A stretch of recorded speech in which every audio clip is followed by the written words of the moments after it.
One extension of distance and midpoint is talking about the equation of a circle.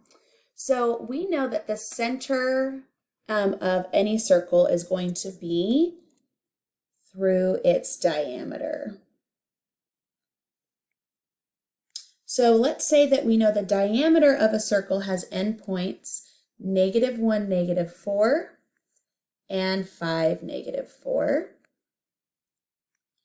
And so I want to figure out first the length of the diameter of this circle. I'm going to use the distance formula in order to do that. I'm going to do x1 minus x2, it doesn't really matter, plus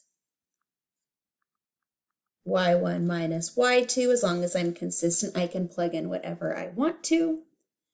And then you should notice that because my y values don't change, really I'm just finding the length of this segment here, and I get 6.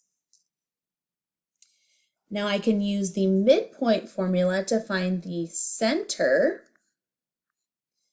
-1 plus 5 over 2,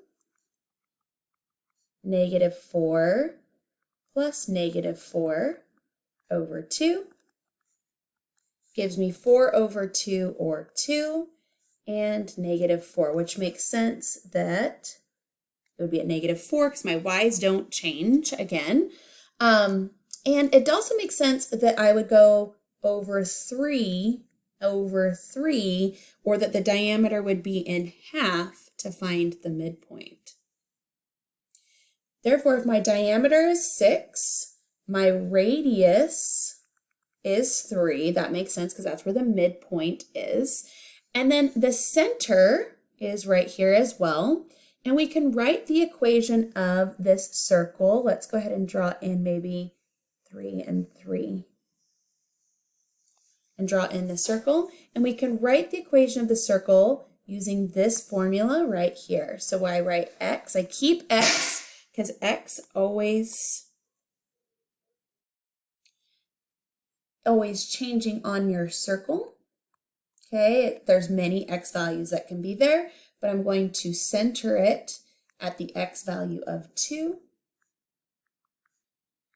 Y, again, there's many y values this can take on, so it stays a variable, minus the y value of the center. And then I do radius squared.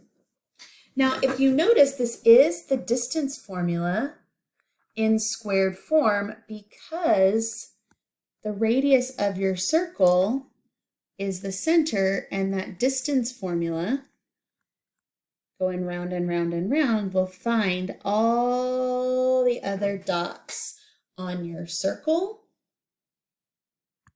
And so I just leave this. Maybe you do pluses here if you want to, but that's how we find the equation of the circle through this, with this radius, with this center.